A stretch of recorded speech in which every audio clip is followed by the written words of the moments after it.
guest today is the broke horror fan himself, Alex DiVincenzo. He's also a writer, filmmaker, and all-around badass. So I was really happy to talk with him and go over some killer VHS stuff.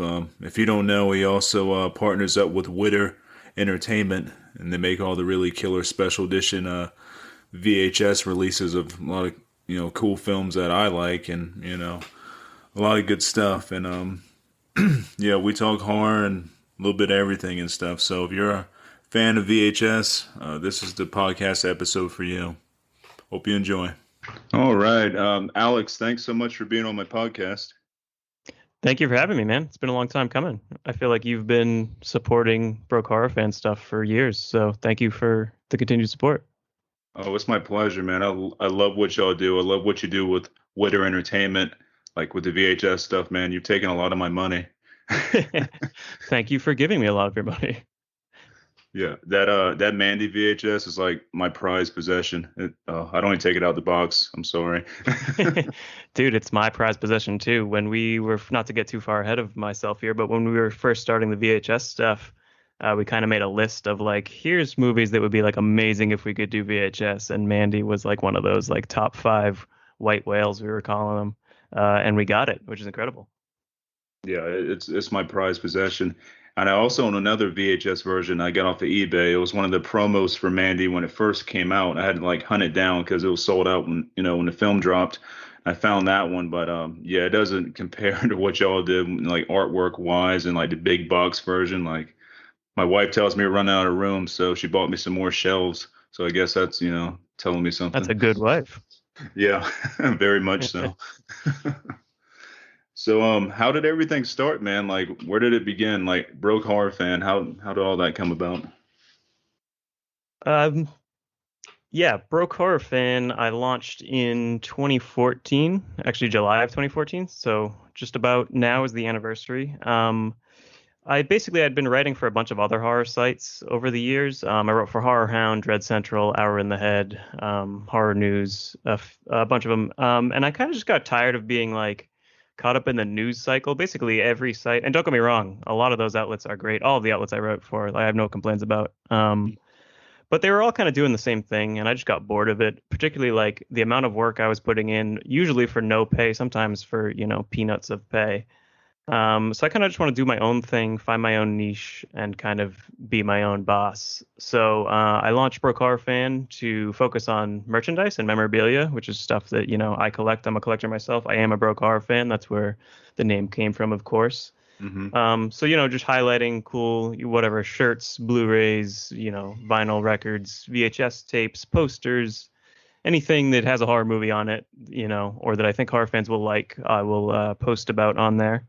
And it's been fun. Again, just kind of started as a personal project to keep myself busy. And it has since kept me way busier than I ever anticipated.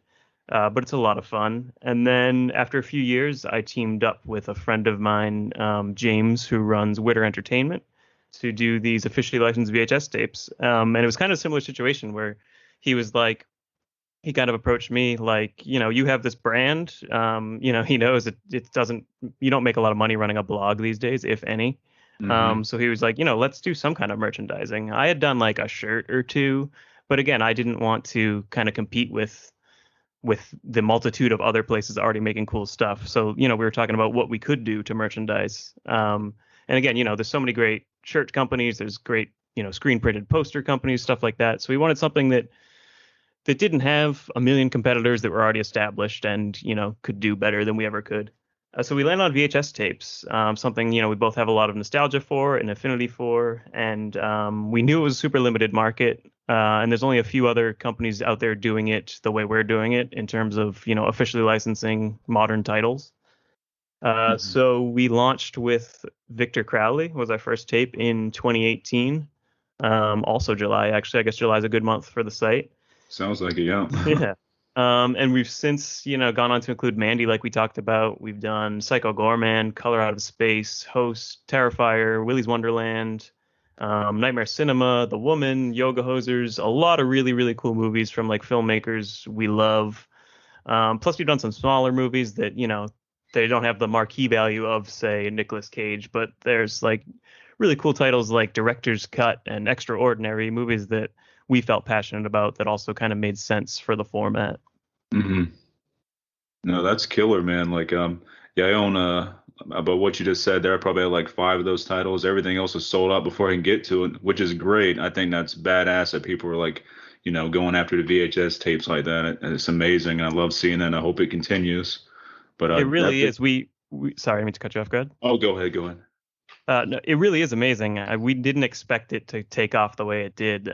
We were super excited to launch with Victor Crowley because, well, I'm a big Adam Green fan first and foremost, but also, we wanted to come out swinging with a big title that kind of people recognized, because a lot of the companies that do, I shouldn't say a lot, there's really only a handful that exist, but the companies that do put out tapes these days, it's mostly like smaller indie films, which is cool. Don't get me wrong, we've done a bunch of those as well, but we kind of wanted to come out big and make an impact to show like, we're serious about this. We're doing officially licensed modern movies that, you know, you want to watch on tape. So to get Victor Crowley as our first title was a huge get for us, and it's just kind of spitballed from there. We looked at kind of the Mondo model, the Mondo who does the screen printed posters. They do a very limited amount. They usually sell out immediately, and they're like collector's items. Now we've kind of adjusted as we've grown. Because of licensing, we can usually only do a small amount at a time. Plus, it's hard to find VHS stock these days. But we've since kind of introduced a model where we have a standard version when it comes to bigger titles. We'll have a standard edition that we can restock later on, if the demand is there for it.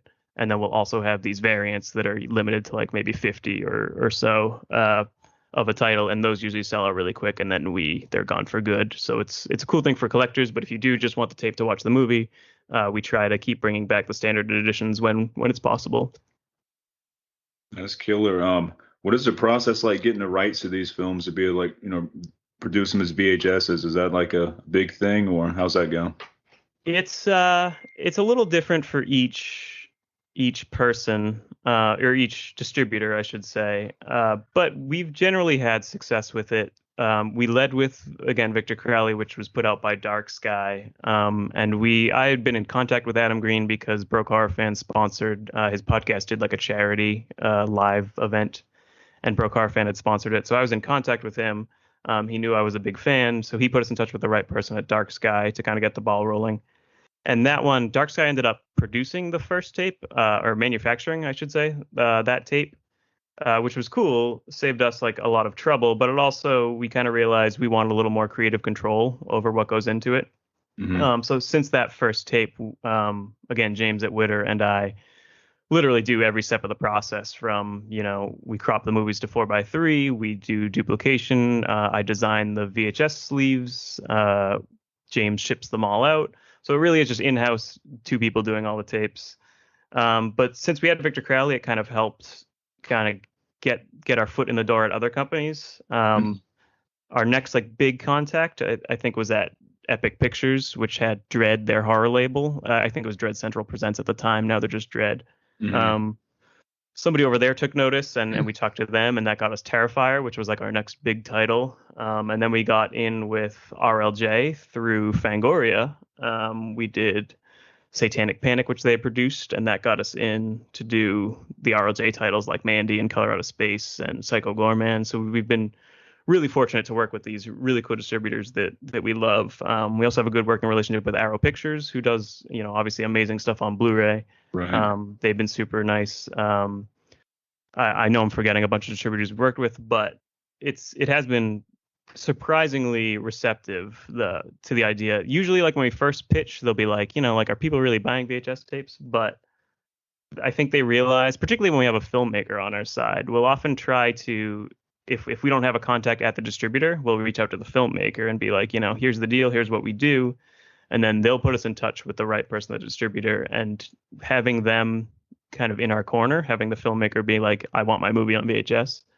It's super helpful because although most of these companies are smaller, some of them do have, overhead where they have to get some, whatever president of distribution or marketing or whatever to sign off on, 50 VHS tapes of this movie, and they have to explain to them why they should do that. Hmm. And granted, as you can probably imagine, profit margins are super slim on VHS. But Right. thankfully, a lot of them, they accept it, they understand it, and they see it more as a promotional tool. Because I mean, they do get a small amount of money, but it's also like basically we're promoting their movie for next, and paying them at the same time. So they see it as a win-win. Right. That's crazy. It's only a two-person operation, and the quality and the promotion y'all do. That's insane. Well, thank you. Yeah, we put a lot of way more effort than any sane person would put into these tapes. But I do think it pays off, and I'm super proud of how good they come out. Yeah, they're amazing, and like there's so much respect to y'all for doing that, and like it just kind of refired like a passion of mine because I'm a late '80s '90s kid, and VHS tapes were big for me, like going to Blockbuster or like a mom and pop place, and the covers are what really draw you in, and having that killer artwork on these big box versions of the VHS stuff, like is just awesome. Exactly. That it's so cool to hear stuff like that because we do, when we first started out, we were talking about weighing the pros and cons between doing like your traditional kind of VHS cardboard sleeve versus the clamshell, which is what we ended up going with. And the clamshell, you get the bigger art, and that's kind of what it came down to. We call our tapes functioning collectibles because it is, the movie's on the tape. You can pop it in, watch the movie in 4:3 like you would in the 80s. Hmm. But a lot of people, understandably, don't have VCRs in 2021. So it also, we want to make sure it's something that looks cool as a collectible. As a collector myself, like, I would buy these myself even if I didn't have a VCR, and just I think they look cool on a shelf. We try to commission new artwork when we can. And even if we don't, we usually have artwork options in terms of like, this movie had a teaser poster and a theatrical poster. So we try to pick whatever makes the most sense on a VHS tape. Um, and yeah, we really lucked out, worked with some really cool artists.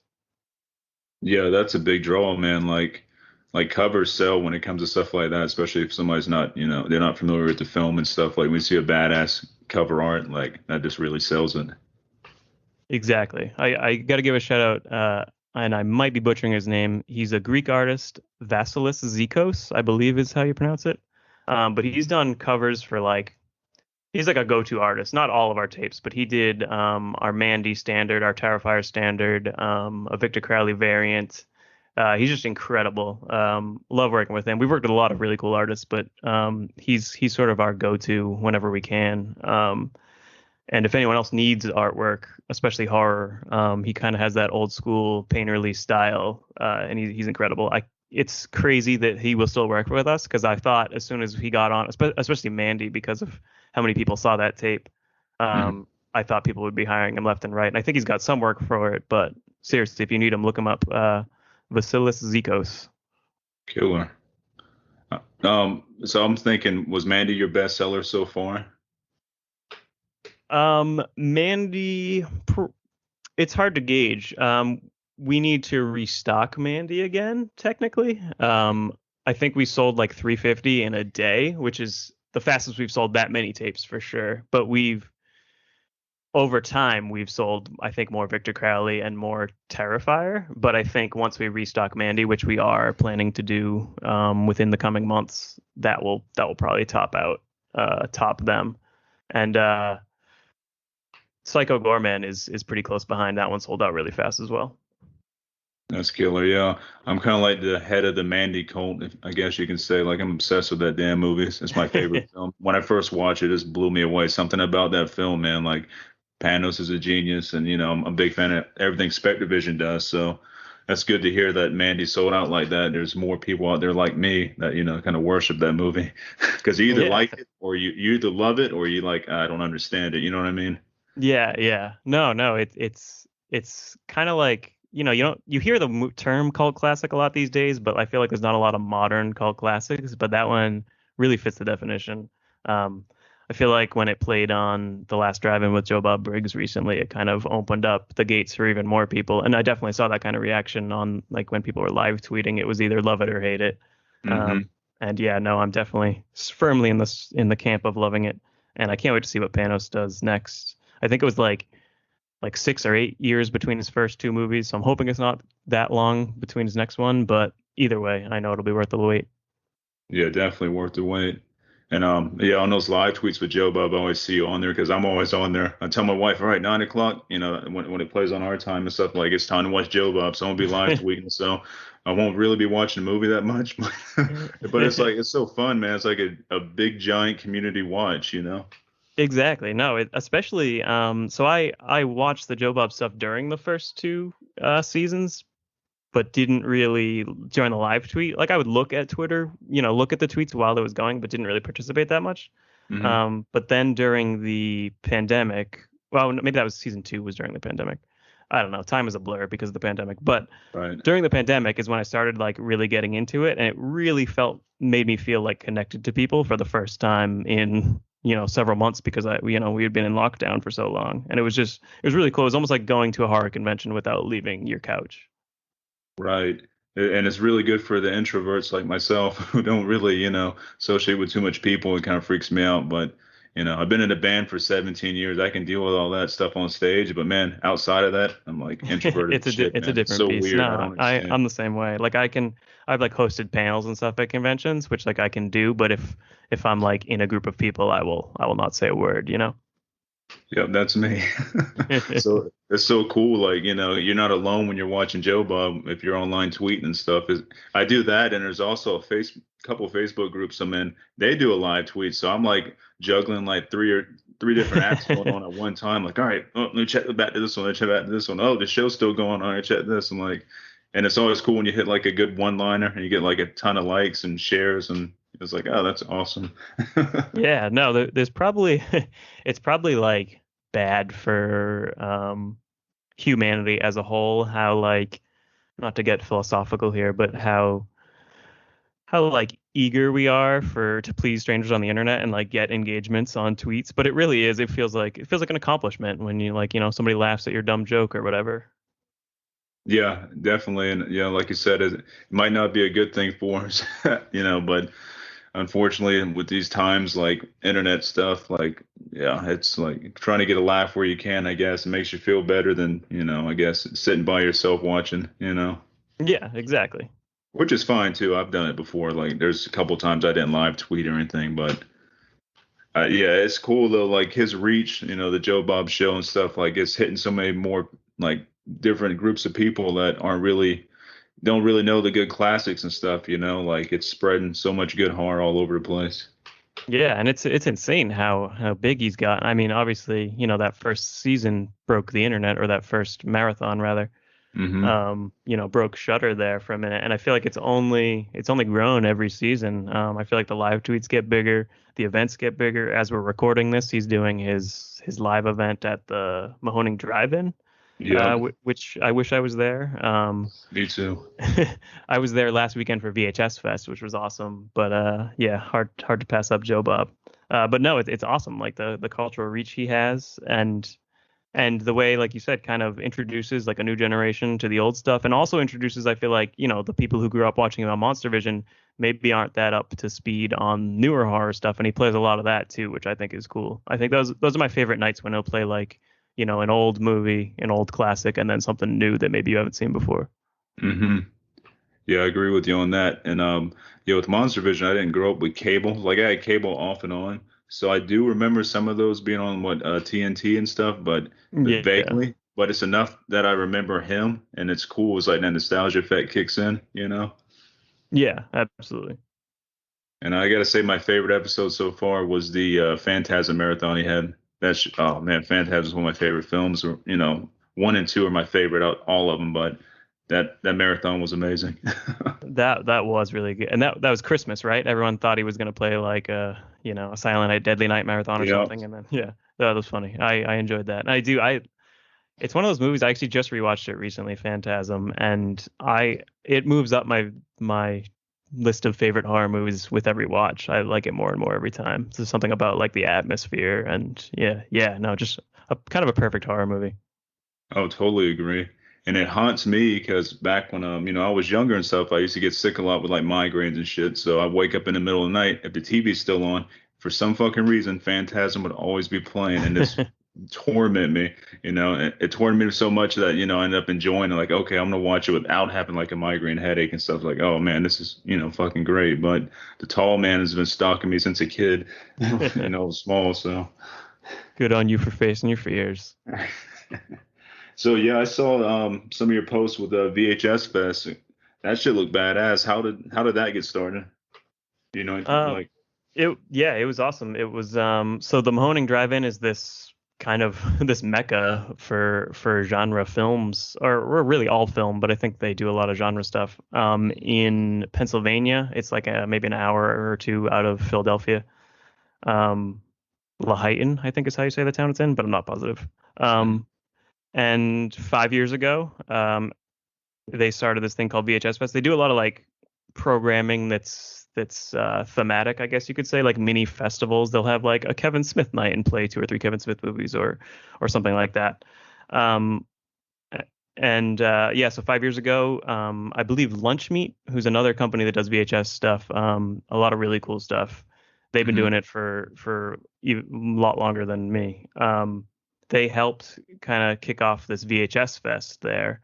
I believe at the time they were like the drive-in itself was struggling to stay open. They needed to get like a digital needed to go digital projector because studios were stopping sending out film prints. So somehow they like jerry rigged like projectors together to project VCR onto the screen. I believe. Don't quote me on that. Mhm. But anyway, yeah. So they had their first VHS Fest 5 years ago, and I think it's grown and grown every year. The Like I said, the last one was a week ago. It was VHS Fest 5. This was my first time attending after kind of looking at Instagram posts longingly each year before that. Um, so James at Witter and I got a booth. We brought a bunch of tapes. We have a couple sold out titles that we have a small quantity of each run that we kind of hold back for live events. And this was our first live event in a year and a half because of the pandemic. Mhm. So we got to bust out a bunch of titles that you can't get anywhere else. Set up for the weekend. Friday night we got hit with like torrential rain for like a couple hours, but thankfully all of our tapes stayed safe. We got soaking wet, but our tapes were safe. And it cleared up in time for the movies, so that was nice. Then we camped out over the weekend, which is another cool thing that drive-in does. And then Saturday was like a beautiful day. Great movies. It was good to like actually meet people because again it rained most of the time. We would have been vending on Friday. Mhm. So we sold a lot of tapes. I think we made a few people happy that were looking for the sold out stuff, which is cool. Plus met a bunch of people who had never heard of us before, which is even better. And it was awesome. Each night had 3 nights on VHS projected on the big screen. And it was like, I don't even know how to describe it. It's like summer camp for VHS nerds. It was awesome. Oh, nice. Yeah, I saw they had music and all there too. Yeah. Yeah, had a couple live acts on Saturday, which are really cool. I was super impressed. I had not heard of him before. Lapses, I believe he goes by, Mhm. like a synthwave artist. I think he's Lapses 666 on Bandcamp. Okay. He put on a really cool set. Then there was like a kind of a prog rock band and like a more of a metal-y band. It was cool. That's cool. I don't know why, but for some reason, synthwave and VHS goes together super well. Oh, absolutely, absolutely. I'd love to do some kind of, I don't know, synthwave compilation on tape if we could work out the logistics. Oh, that's badass. I've been getting into that myself. Like the intro to this podcast I did on my own, and I got like two like kind of mini songs out there. Just one's based off the film Cobra. I don't know if you I saw heard the that. Cobra one. Yeah, that was dope. And like I said, the intro to the podcast, I have a full version of it. It's like almost 2 minutes long and stuff. Started messing around with that. It's got like a cheap Akai keyboard and stuff. I've been using like GarageBand, but I've been having fun with that. I'm like, oh, this is great. So many options. Like, so I usually play guitar and stuff. When I was in the band, I did guitar and vocals. So doing keyboards is a whole different thing. And I love synthwave stuff. Like Drab Majesty is my favorite band. They're synthy as hell and love that shit. Yeah, it's cool. I have almost no musical training. So I don't know if I could ever like put a song out, but I did. I like played guitar when I was like a teenager, or tried to play guitar as a teenager. Didn't go very well. But I needed music for one of my short films at one point and just kind of taught myself how to play the keyboard in GarageBand and made like a synth score for it. And I've since done a few other shorts, both mine and for friends. And it is fun. It's kind of liberating. There's like so many options, so many plugins you can play with, and I do think it's so cool to see other people doing it, seeing it catching on again. And yeah, that I think that was the what I was most impressed with, seeing that Lapses artist at the VHS Fest. Kind of seeing that thing brought live, you don't see too often, particularly a smaller artist. Hmm. And he was just killing it. That's killer, man. I'm glad to see the new wave of VHS collectors, and also the new wave of like the synth stuff that's really catching on. Like it's been really big for the past maybe 10 years now. Like it's really getting up there, and I don't see it slowing down anytime soon. Yeah, that's the thing. Keeps growing and growing. I will say there's kind of, because it has gotten so big and it's so easy. Oh, I shouldn't say easy is not the right word, but inexpensive to do versus a traditional film score. Hmm. I think a lot of particularly indie movies are using synth sometimes where it doesn't necessarily benefit the film. Hmm. Kind of feels incongruous with whatever's on screen. And I do think that that's kind of a slippery slope to go down. But like there's movies where like I'll be like, that didn't fit the movie, but it's an awesome synth track. Um, so I do think there's a line to be drawn sort of in the filmmaker aspect. But yeah, I mean, the more music we can get, like the reason I started was just because I love John Carpenter, and I'll listen to his scores at any time, especially Oh while yeah. writing. So I was like, I feel like I listen to enough, and I know, a couple scales and stuff. I can figure this out. And again, I could never release an album or whatever, but some ambient sounds to accompany visuals, I feel like is a good starting point. Most definitely. Also keeping on topic with like the synth and the films nowadays. I watched a really badass film, and it's gonna be on my top of the year easily. It was Vicious Fun. Have you seen that one? I did. I also just watched that, and I also love that soundtrack. Oh, that whole movie is great. It's even got like those like synthy like purples and visuals and stuff, man. Like so good. Yeah, yeah, the lighting and everything. Yeah, it's very very 80s. Yeah, I think I watched it like on a Friday night after work. I was like, oh shit, I gotta write a review like now. I started writing a review like 10 at night, and that's kind of late for me because I'm up at like 5 a.m. every day. So I started writing a review that night and finished it the next day. And I tagged the producer and director and stuff like that, and they liked the review. So I was like, oh, that's so cool. So that's like one of my favorite movies so far this year. Like, That is cool. Like I was talking about kind of the gratification of social media. It probably has its downsides, but also like stuff like that. Like 20 years ago, well, maybe not 20, I guess you could email them, but 30 years ago, you'd have to like find an address and write them a letter or whatever to tell them how much you like their movie. But now you can just tweet them or, tag them on Instagram, and they can see it, which is just amazing. Of course, that also leads to trolls, telling them they should die or whatever, but, you know, fuck yeah, that. yeah, there's plenty of those out there. But yeah, that's the cool part about social media. You can like, promote the shit out of for like the films you love. Super easy now. Like you just get on there and start tagging, or like go to all your different social media outlets and stuff, and like really push those films and help these people out, and especially like the smaller independent ones. And I love that. Like I love promoting. I did a lot of promoting when I did my band stuff. I was the promoter out of the band when it comes to like internet stuff, anyways. So I love doing that, man. It makes me feel good. No, same. I was always, yeah, again, I was in bands in high school and would always, I'd be the same. I'd be the guy on MySpace or whatever, adding random people and posting bulletins, whatever the hell you posted on MySpace. I can't remember, but yeah, so it just kind of evolved from there. Yeah, you're on it with broke horror fan stuff, man. When it comes to promoting, like I go see all your shares and stuff. I'm like, man, yeah, you kill it on the promoting aspect. That's really cool. Thank you. I appreciate that. I try really hard. And it's hard to kind of even make a dent in, anything because there's so much content out there at all times. Particularly, like if I drop a new short film or whatever, it's with each one it becomes harder and harder to kind of get people to lend their attention span for 5 minutes or whatever it is. Just because, at any given minute there's probably like a million new things uploaded to YouTube. Um, So I do. I mean, I am. I mean, I'm spoiled because I have the Broke Horror fan audience to utilize. But I mean, I also built it from nothing. So if I can do it, anyone can. That's killer. And speaking of films and stuff, man, The Nurturing was awesome. I remember I did a review for that one for you, and I You loved it. did. Thank you, man. I appreciate it.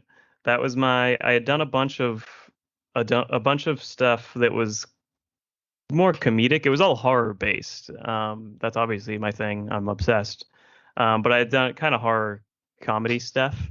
Hmm. And that was kind of my attempt to do kind of straight horror, because I didn't want to just be like the horror comedy guy. And I really enjoyed it. There's like, because I'm the filmmaker, there's like a million things I would have changed about it now, but I'm overall proud of it. Um, and yeah, excited to kind of continue to expand on that. When did you get into filmmaking? Oh, I want to say like 2015, maybe I made my first short. Basically, I was writing for when I was in like high school. I wrote for a blog called Horror 101, which has long been dissolved. But I through MySpace, actually, this episode brought to you by MySpace. Uh, saw that there was like this local independent film shooting I'm from Massachusetts, and this was filming in the Boston area, and it Hmm. had like this cast of a bunch of horror icons. Now I know nowadays it's almost like now if I see a cast that has like 50 names, they're all at a horror convention, I kind of almost shy away from that movie because I know all the movie went to the acting and nothing else. Hmm. Um, but at this time, this was like, I don't know, 2011 maybe, give or take. It was not so common to see an independent movie being made with all these people. It had Tony Moran, who was the unmasked Michael Myers in Halloween. He's like the star in it. It also Hmm. had PJ Souls from Halloween, Tony Todd from Candyman, Christina Klebe from the Halloween remake, Debbie Rochon, and a few other names. So I saw this was filming locally. I messaged them and was like, "Hey, I have this horror blog. Could I come out and like do an article, about the filming?" So they had me out on set. Got to like sit down with Tony Moran, which is cool. I know he's gone through his troubles, both publicly and privately recently. Hmm. But he was nothing but super sweet and kind to me. Like he could definitely tell. Again, I was like a I don't know 17-year-old kid, and Halloween was my favorite movie. I mean, still is. But he kind of like took me under his wing, made sure like I got like pictures I wanted of like the actors, and gave me this interview, gave me his time of day. Really, really sweet to me. Um, and while I was there, I basically there's this old kind of a joke that every reviewer is like a failed filmmaker. Hmm. And I kind of like again in my pretentious high school mind, I was like, no, like I want to be a journalist. I don't want to be a filmmaker. Like those are different mediums. But like the second I sat on that set, stepped foot on that set and saw like everything that was going on, like the camaraderie between the cast and the crew and like just the creative process, the art behind it, I was like, oh no, I'm an idiot. Like this is exactly what I want to do. These are my people. So I volunteered on a lot of local film sets over the years after that experience on that movie. That movie was called Beg, by the way. It did get distributed several years later, and I think they might be working on a sequel now. It's a decent, very low budget slasher. So yeah, worked on a bunch of other indie films. Nothing major of note, but some fun stuff. And then eventually got to a point where I felt comfortable enough that I was like, okay, I think I can do this. I understand the basics. And I'd been filming bands my entire, teenage years and kind of editing stuff from that footage. Hmm. So I figured if I could basically convince crew members that I worked with on these other films to kind of do a favor for me, and many of them I'd worked on their sets as well. That's kind of how it works in the local film community, particularly when you're just starting out. You'll lend a hand to someone, then they'll help you. So I was like, if I can convince these people to help me for one night, I can put together a short, and then I can edit it myself and get it out there. So that's what I did. My first short was called The Horrors of Autocorrect. Um, it's it has Nick Principe, who's the killer in Laid to Rest. Oh, nice. Yep. He was in a local band called Closer Than Kin when I was a teenager. Oh, cool. So we had still been in contact after he moved out to LA. Hmm. And he was coming back into town, so I was like, hey, what's it going to take to get you in this movie? So he kind of did it for a very very small amount of money. Kind of came down and played the killer in this. It's kind of a parody or send up, I guess is a better word, to the opening of Scream, where it's like a killer calling this girl home alone at night. But then it turns into a text message kind of back and forth where the killer keeps being autocorrected. Mm-hmm. And I'm, as far as like visuals and stuff, there's definitely, again, a lot of stuff now that I know what I'm doing. And like the production, I wasn't as prepared as I thought I was going into the production, but the final result I'm very proud of. The script, I think, if I'm being honest with myself, it's probably one of the better scripts I've ever written, even though it was one of my first. And it reached a pretty wide audience. It got picked up by Crypt TV, which is like Eli Roth's digital horror short. I don't know, we've already called them distributor, I guess you could say. Yeah, I love Crypt TV. Mm-hmm. It was like in their early days, they picked it up, which was insane to me. Again, this is my first short, Right. and like Eli Roth liked it, which was incredible at the time, and did really well for them. And I just kind of went off from there. My next short was like another kind of comedic one called Trouser Snake, kind of a parody of 1950s like monster movies, but the monster is a penis. Then I did a few other things. Eventually, like I said, kind of wanted to lean away from the comedic aspect, and then I did one called The Misplaced a few years back, and then The Nurturing is my most recent one. I've got a couple others. One that I'm actually about to shoot that was kind of meant to be a pandemic thing. I think I could do in the pandemic because it only takes like one person. Mm-hmm. And then I have another one called Reverberance in post-production that I co-directed with a friend of mine, TJ Frizzy, which should be out, sometime either later this year or early next, that I'm excited about. And really, for me, I mean, I would love nothing more than to be a director as a career, but I know the odds of that are 1 in a million. So if nothing else, if I can just every once in a while take a weekend to make a short with a few friends, I'm perfectly content with that. That's killer, yeah. And it's still like you're still like adding fire to your passion and stuff like that. And you're happy with it. Everybody that watches is happy with it. Like that's what matters, really. Exactly. Yeah, no, I'm super proud of the stuff that I've done. And I try to, even though none of the stuff I've made has really had much of a budget. I still try to at least make each one better than the last, whether that's in terms of production value or what have you, or scares. In this case, I definitely think the Nurturing, my latest one, is the first one where I attempted like genuine, kind of traditional, I guess you could say, scares. Mm-hmm.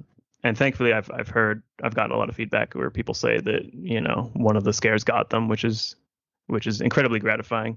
Unfortunately, that came out again during the pandemic. It was supposed to have a premiere at a film festival, Boston Underground Film Festival, which is a pretty big one locally, and that was one of the early cancellations because of the pandemic. The event was in March of 2020. And then they had a virtual thing, and it played a few other virtual festivals, but I haven't seen it with an audience yet. And I'm hoping I can see it at one in the fall. There's a couple events coming up if humanity can be not terrible and stupid and get vaccinated and wear masks. Yeah, I got my fingers crossed. I hope so. Like I'm hearing some weirdness out of California again. I'm like, come on, Yeah, people, just get your shots, man. I already got my two. I'm fine. I mean, yeah, I grew some extra hair and stuff, but it's nothing. Whatever. And that's not true. So whoever's listening, it's not definitely. I'm already hairy. It's fine. Yeah, you wouldn't notice if you had any extra. Yeah. No, that's cool, man. Like, what films inspired you? Like, when it comes to directing, what were some of your inspirations? I mean, I mentioned John Carpenter, how much I love his composing. He's also my favorite director. Halloween's my favorite movie. That was a big inspiration on The Misplaced, my second to most recent, I guess I should say. I really like, which is something Halloween did, and I don't think it gets enough credit for. Like a subtle, basically you're looking at a big widescreen frame. I mean, obviously, Dean Cundy on Halloween shot the hell out of those anamorphic lenses. You're looking at this big wide frame. There's like a character in the foreground, and then like the creeping terror kind of lurks in the background out of focus. Something about that. I mean, Halloween probably wasn't the first movie to do it. I'm sure it wasn't the first movie, but did it really well. And another one much later on, The Strangers, I think is like one of the best modern horror movies to come out of like the studio system. Yeah, that's a Um, good one. Yeah. which did a similar thing, has similar shots where it's like, again, Liv Tyler's in the kitchen in the foreground, and then you kind of see the masked man just lurk in the background, and she doesn't know it, but the audience knows it. And there's something about that. If you or anyone listening has seen The Misplaced, my previous short, I definitely the final shot of that is 100% me trying to kind of emulate that tension. Um, so that's, I mean, that's kind of the thing. And now my focus is kind of wanting to do, kind of bridge that, the more traditional kind of like dread building with your kind of modern horror, sort of like a Conjuring or Insidious type stuff. I don't want to say jump scares, because I mean they are jump scares, but I feel like they're warranted, for lack of a Hmm. better word. Jump scares get a lot of flack, and like justifiably so in some cases, because some movies just use them, it's a loud noise, or it's, the cat jumping out of nowhere. And those are Right. cheap and not earned. But I think, I mean, I mentioned The Conjuring and Insidious, but really anything James Wan touches, I think he's like the modern master of the jump scare, Agreed. because his are always earned, and they're always effective, or usually effective anyway. And that's something I'm kind of trying to again bridge the gap between using those kind of modern scare techniques with the traditional kind of building of suspense and dread. Nice. Yeah, James Wan is definitely the master of that. First time I saw Insidious, it was like at 2 or 3 in the morning, so I was already really, really sleepy. This is when it first came out and stuff, and that one hit me pretty good. I'm like, holy shit, oh, PG-13, I'm whatever, PG-13 horror movies usually are not that great because they're hold back, but with Insidious, that's a whole different story, man. Like it was so dark and like, man, where the jump scares were, they were so effective. Like, yeah. Yeah, that's another one of my modern favorites. I think I'm not a huge fan of the final third when they go into the I forget what they call it, the other side or whatever in that movie. The farther Um, it was, the further, yes, thank you. yeah, Sorry. farther. Yeah. I know I'm talking about how much I love it and can't remember like a basic plot point. Um, but yeah, it loses me a bit in that it's a little too fantastical for my taste. But those first two-thirds of that movie are so good and so tense and so like genuinely scary. I love it. I know obviously he got even more notoriety with The Conjuring, and I think that kind of overshadows, which The Conjuring is also, does very similar things and is grounded in reality. Hmm. Um, but I think that kind of overshadows just how good Insidious is. Yeah, it's my favorite out of what he's done. Like the first two Conjuring films are cool. I like him a lot, but when it comes to like Insidious, I think the first two Insidious films are better. And Yeah. I got to rewatch the second one. I don't think I've seen it since it came out, but I remember it did kind of like the cool Back to the Future 2 thing where you like see the events from the further or something. I don't know. I got to rewatch it, but yeah, I think all four Insidious movies are like pretty solid, but that first one is just, yeah, man, still gets me, still works. the scene with the demon sitting there sharpening, I think it was claws or whatever, and he's listening to Tiny Tim. I'm like, that Yeah, is yeah. fucking horrifying, man. Well, there's also some. Now I've never seen this. Excuse me, I never noticed it on first viewing, but I've talked to other people who are like, "Oh yeah, I saw that." But there's this shot in the first Insidious, and if you don't know what I'm talking about, look it up on YouTube. I actually don't know what the search terms were, but I'll figure it out. But there's like a shot where it's like a long take, kind of follows the main character like around the house as she hears a creepy noise. Hmm. And within that take, there's like a kid standing in the corner who's not a character in the movie. I mean, he is a character in the movie, but like they don't address it. They don't like stop and show you the kid. It's just like there in the background for whoever sees it. And Hmm. it's, again, I didn't see it. I saw like somebody share it on Twitter or Facebook or something after the movie came out, and it just made the whole scene like a million times more scarier. I was like, more scary, I should say. Excuse my bad grammar.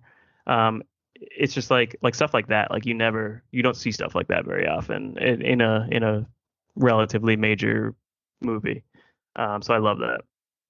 Yeah, I think I had a friend point that out to me because I've seen Insidious so many damn times. Like, yeah, check for this like scene here at this time and stuff. And I do remember seeing that. I'm like, wow, that's creepy as shit. Yeah, right. And another one when it comes to that vein of movie, like Conjuring, Insidious, Sinister. Yes. That was a really it's still a very haunting, like dark ass movie, man. Even now, because I rewatched it maybe a few months ago, I'm like, wow, Sinister is still really damn good. It is. It is. That lawnmower scene still gets me every time. Oh yeah, yeah, that one's that and with the tree scene there, being that I do a lot of like tree work and stuff like that at my job, like Oh having like yeah. the tree saw right there, like and the limb coming down to hang him and stuff. I'm like, oh, that's fucking crazy. And the soundtrack plays a big part in that one too. It's got a great soundtrack, and if I'm not mistaken, the band Over, or used to be a black metal band, and they got into doing like some like synthy stuff, like soundtrack stuff. I think they did a lot of the soundtrack, and that really adds that real dark element to the film. I didn't realize that they were a black metal band before. That's cool. Yeah, a long time ago. You wouldn't even believe that's the same band. Like, oh, Over, yeah, I know those guys. Kind of, some songs are poppy, but if you go back to like their first couple releases, they're straight up like old school black metal. Oh, that's cool. I'm gonna have to check it out. Yeah, it's some of the best. Like, if you like the old school, like, roughly recorded black metal, you'll love that. Yeah. What kind of things are you working on for the future or working on now? I Um, know you mentioned a few of them, but yeah, in terms of movies, again, I got those two shorts. I have the script written for like the next bigger production that I want to film. I mean, I say bigger, it just means like more than three people involved. hmm But like the next like fully produced short I want to do. Hoping to shoot it this summer, but again, it's dependent on COVID stuff and just people's availability. Beyond that, not sure in terms of filmmaking. I'm excited to get back on any set, whether it be mine or friends or whatever, just because it's been so long. I have worked on one or two really small things that were, COVID compliant, but I look forward to getting on like a regular set where I know everyone's vaccinated and feels safe and comfortable. And in terms of VHS, we're always working on a million releases. We just announced today. I'm not sure when this show will air, but Honeydew, which is I don't know if you're familiar with it, but it's a pretty cool. If you're a fan of Texas Chainsaw Massacre, it's very much in that vein. Um, Nice. it stars Sawyer Spielberg. Excuse me, his name's kind of a tongue twister. Steven Spielberg's son in his Oh, no acting shit. debut. Yeah. It's cool. It's put out by Dark Sky Pictures and kind of co-presented by Bloody Disgusting. hmm So that's gonna be our next tape that comes out next Friday, which is July 23rd. That one's limited to 50. We're working on restocks of some of our bigger titles that we haven't had the chance to restock just because we've been busy with other stuff. Mandy, Psycho Gorman, Willy's Wonderland. Those will be back in stock in the near future. We're also working on our fall lineup. Nothing I can give away right now, but a few titles we're super excited about, and I think VHS collectors will be as well. And beyond that, we're just kind of still talking to. Actually, just got a. Yeah, it's it's cryptic because I can't really say anything, so I don't know how entertaining of a listen it is. But we just signed a deal with a new distributor who has a lot of great catalog titles that we're excited to use to put on VHS. hmm So yeah, a lot of exciting things to look for on VHS if you're into that. Um, Nothing I can give away right now, but definitely like a pretty diverse array of titles. Um, and beyond that, Broke Horror Fan is just always kicking, always plugging along. We actually have a new shirt coming out pretty soon. That's like a very obscure reference to a Friday the 13th movie, if you're into that kind of thing. Nice. And a new print coming out soon. The shirt I think will be out at the beginning of August, so people can have it in time for Friday the 13th in August. hmm And a new print that is it's hard to describe on a podcast because it's not a visual medium, but it looks like a subway map, but the map is all of horror movies, and each subway line, rail line, is a different subgenre, and they kind of intersect where the movies intersect, Oh, which cool. probably sounds confusing without seeing it in front of you, but it's a really cool thing. Nothing we created internally. It's actually just something we saw online, and I contacted the artist and was like, "Hey, can we team up and make prints of this? Because it's the way we've only done. This will only be our second print. We don't do a lot of them. It's just like if I see something and I'm like, I want that on my wall, so other people will probably want it on their wall. Our other print, which is available online now, is is this really, really cool Ghostbusters piece made by an 8-year-old artist. Oh, cool. Um, Bloody Popcorn is like a horror blog run by a husband and wife with two young boys, Hmm. and they posted one of their son's Ghostbusters drawings on Twitter, and I was like, that is a really cool piece. It's almost like abstract. It like you can tell it's a Ghostbuster uniform, but instead of his head, it's just like a big blob of slime. I was like, I want that on my wall, so let's do it. So we teamed up with them and released that. That and all of our tapes that are in stock, they're available at witterentertainment.com. If you go to brokehorrorfan.com, there's a link for a shop link at the top. I think that's all of my stuff to promote. That's badass, man. I got a question like, how hard would it be to get the rights to the Jack Nicholson film Wolf and throw a VHS of that out there? I mean, that's pretty niche because, oh, Wolf, what's that? But, people that like it, love it, and I love It that film. it is incredibly hard.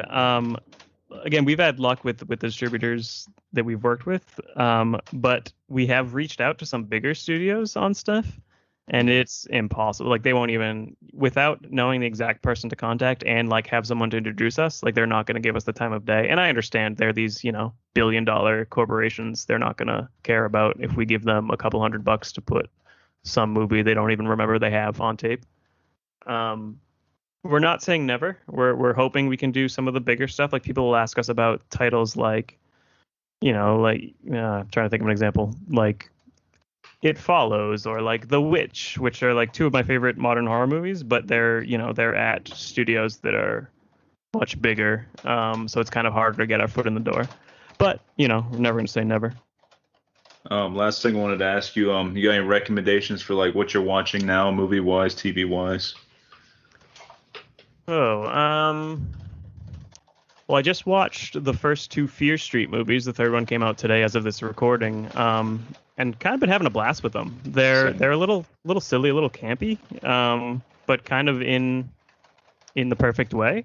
Hmm. And it's the closest, particularly during the pandemic, the closest it's come to feel like event viewing for horror, other than Joe Bob. I feel like it's like the way other people feel about watching like Loki or some of those Disney Plus series, which I also enjoy, but it feels like the way these are coming out one a week, 3 weeks in a row, all interconnected. I just think it's so cool.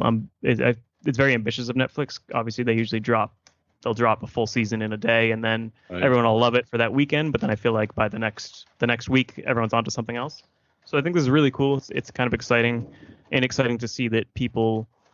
There's no consensus. Usually it's like, oh, the first one was the best and the second one sucked or whatever. But I've seen people say that each one of the three are their favorite, which I think is cool. So far, I like 1994, the first one, the best. But I'm Same here. excited to watch the third one. On a smaller level, there's this movie called Come True it's currently on VOD. I don't know if you've seen that one. I have not. It was put out by IFC Films, I believe. I Hmm. don't think it's on DVD yet, but probably should be soon. It hit VOD a few months back. Um, it's hard to describe. Almost very Cronenberg-ish, but also feels a lot like It Follows, which again, as I mentioned, is one of my modern favorites. That's been the one that I've been kind of praising to anyone who will listen lately. Just a really, really solid kind of coming out of nowhere movie that not enough people are talking about. Okay, nice. Yeah, I haven't seen that one. I have to put that on my list. IFC usually does pretty good stuff. Yeah, yeah. It deals with sleep paralysis, which I think is already kind of a scary thing. Right. I don't know if you ever saw that documentary, The Nightmare, Yep, but I've I seen that. I think that is like it's a documentary, but I think it's one of the scariest movies to come out in the last decade or whatever. Um, and whenever there's since then, I feel like there's been like 4 or 5 different horror movies about sleep paralysis, and none of them capture that kind of dread. But Hmm. this one does it. I big fan of that one. Okay, I'm going to put that on the list. And on the topic of sleep paralysis, I don't know if you've seen the TV show Evil. I have not. Dude, like I didn't know shit about it. I went in blind. I think season one is on Netflix right now. It's called Evil. It looks like a generic from the cover. It looks like a generic cop show or something. It's totally not. There's fucking demons and shit, man. And this lady, the main character, I can't remember her name right now. She suffers from sleep paralysis, and when she's in that state of sleep paralysis, there's this crazy ass looking, super well done demon that comes like sliding through the door and stuff, smiling at her and shit, and starts grabbing at her legs and stuff. I'm like, that is horrifying, man, because I've had sleep paralysis before, and yeah, I've seen shit like that, and they captured it so well. I have definitely seen that browsing on Netflix now that you mention it, and kind of passed it over. Again, like you said, just kind of looks like a generic thing. But yeah, no, I'm intrigued. Also, I just looked it up. Quick amendment that Come True is currently on Hulu. So if you have a Ooh, Hulu subscription, highly recommend checking that one out. excellent. Yeah, I have like 20 subscriptions to different things. Yeah, no, same here. It's like it's no cheaper than cable at this point, but I'll still take it over cable any day. Yeah, it's my passion, so I throw my money Yeah, at it. exactly. It's worth a few bucks a month. Yes, indeed. Well, Alex, thank you so much for being on the podcast, man. This was a fun talk. Thank you, man. Let's do it again sometime.